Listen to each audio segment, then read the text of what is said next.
दोस्तों, आज की कहानी है बेटा, तुमने तो बड़े गहरे में जो बोए होंगे, जो पास पास नंदे मिली हैं। दोस्तों, कहानी शुरू करने से पहले अगर आपने चैनल को सब्सक्राइब नहीं किया हो तो कर लीजिए ताकि आपके पास पहुंच सके हर नया वीडियो। अरे गिनी बेटा सुन, एक बहुत खुशी की खबर है तेरे लिए। सौदामिनी ने अपनी बेटी गिनी से बहुत ही ज्यादा खुश होकर कहा, अच्छा मम्मी, जरा मैं भी तो सुनो कि ऐसा क्या खुशी की खबर है जो आप इतना खुश होकर बता रही हैं। गिनी ने जिज्ञासावश पूछा, तू भी सुनेगी तो तू भी सहक उठेगी। इस बार तेरी सालू बुआ जी भी तेरे साथ यहाँ पर रहने के लिए आ रही हैं। सौदामिनी ने सहकते हुए कहा, अरे वाह मम्मी, ये तो आपने बहुत अच्छी बात बताई।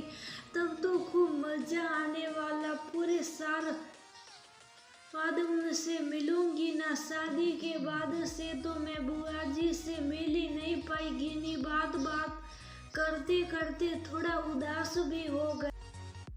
हाँ, ये बात तो है, लेकिन कोई बात नहीं, इस बार खूब बुआ के साथ मस्ती करना। सौदामिनी ने बड़े उत्साह के साथ कहा, क्योंकि सालू से तो उसकी भी खूब जमती थी। गिनी अपनी बुआ सालू से बहुत ज्यादा अटैच थी, लेकिन इत्तेफाक कुछ ऐसा होता कि जब जब गिनी मायके आती तो सालू किसी मजबूरी वंश नहीं आ। जब सालू आती तो गिनी नहीं आ पाती, लेकिन इस बार तो ये मौका मिल ही गया था। इसलिए सौदामिनी और गिनी दोनों ही बहुत खुश थी। खैर, थोड़े दिनों बाद दोनों ही बुआ भतीजी मायके पहुंच गई और दोनों ही एक दूसरे से मिलकर बहुत ही ज्यादा खुश हुई। हाय बुआ, आपसे मिलने का कितना मन करता था मेरा, लेकिन बड़ी मुश्किल से ये मौका मिला है।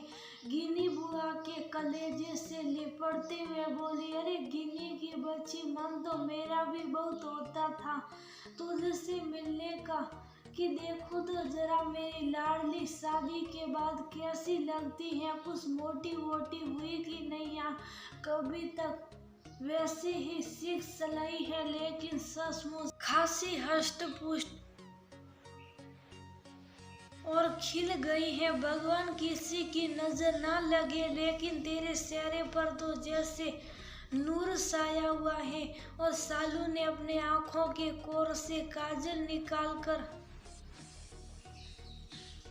गिनी के काला टीका लगा दिया। बुआ जी, चेहरे पर नूर क्यों नहीं जाएगा? इतना अच्छा तो भगवान ने ससुराल दिया। सभी लोग बहुत ज्यादा प्यार करने वाले हैं। आखिर इकलौती बहू हो उस घर की, तो जमकर लाड प्यार मिलता है सबका। गिनी के चेहरे पर जैसे खुशियों का अंबार लग गया और वह खुशी से इठलाते हुए बोली, हाँ, ये तो तेरे चेहरे से ही पता चल रहा है। लेकिन एक बात है, तूने बहुत गहरे में जो बोए होंगे, जो तुझको पांच पांच नंदने मिली कसर थक जाती होगी जब वह 5 की 500 एक साथ आ जाती होगी।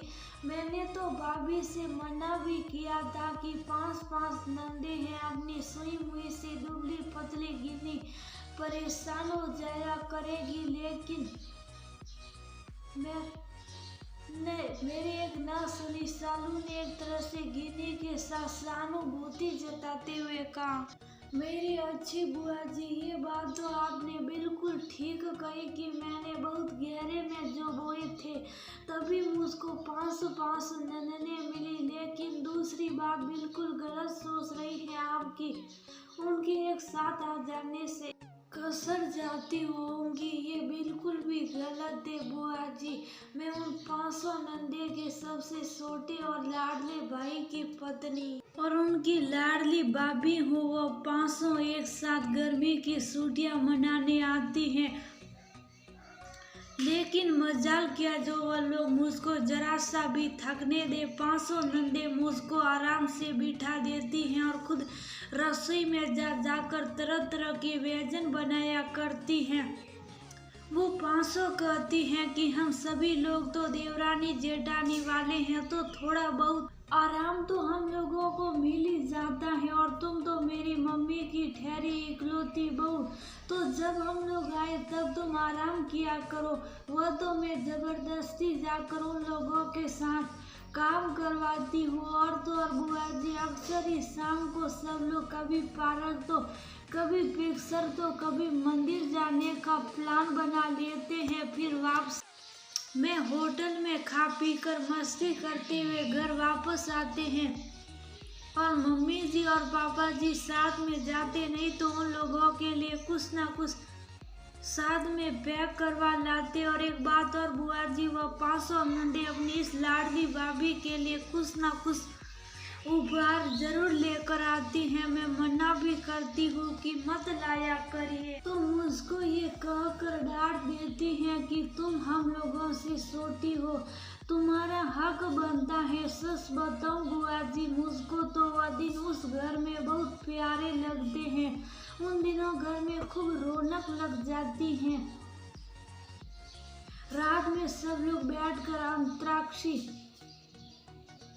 खेलते, कब इतनी जल्दी हंसी खुशी भरे वह दिन गुजर जाते पता ही नहीं चलता। मैं फिर से उन लोगों की बाट जोड़ने लगती हूँ। ये सब कहते कहते गिन्नी की आंखों में एक अनोखी चमक के साथ साथ अपनी नंदों के प्यार और स्नेह के साथ साथ उनसे बिछुड़ने का गम भी झलकने लगा। गिन्नी बेटा, तब तो तुम सचमुच बहुत ही ज्यादा भाग्यशाली हो जो तुमको अपनी नंदों का बेटा प्यार मिला। मैं माफी मांगती हूँ, मैं बहुत गलत थी। सालू के शब्दों में गिन्नी की खूबसूरत जिंदगी की खुशी के साथ साथ अपनी अनगढ़ बातों के लिए अफसोस झलक रहा था।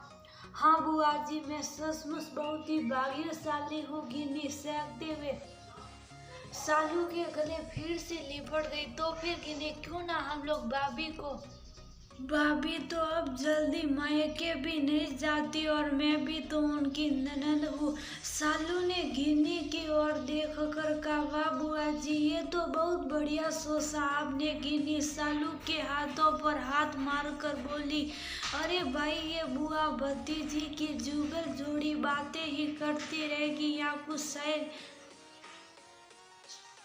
ना चाय भी पिएगी। शाम की चाय का समय हो गया ना। सौदामिनी पास आकर बोली, हाँ भाभी, चाय का तो मन बहुत जोरों से अब होने लगा, लेकिन चाय नाश्ता आप नहीं बल्कि हम और गिन्नी मिलकर बनाएंगे। अब जब तक हम लोग यहाँ पर है तब तक आपकी रसोई में नो एंट्री। सालू ने मुस्कुराते हुए कहा, अरे जीजी, ऐसा कहीं होता है। सौदामिनी ने हिचकते हुए कहा, मम्मी अब तो ऐसा ही होगा। और गिन्नी ने सौदामिनी को जबरदस्ती सोफे पर बिठा दिया और सालू का हाथ पकड़कर रसोई की ओर मुस्कुराते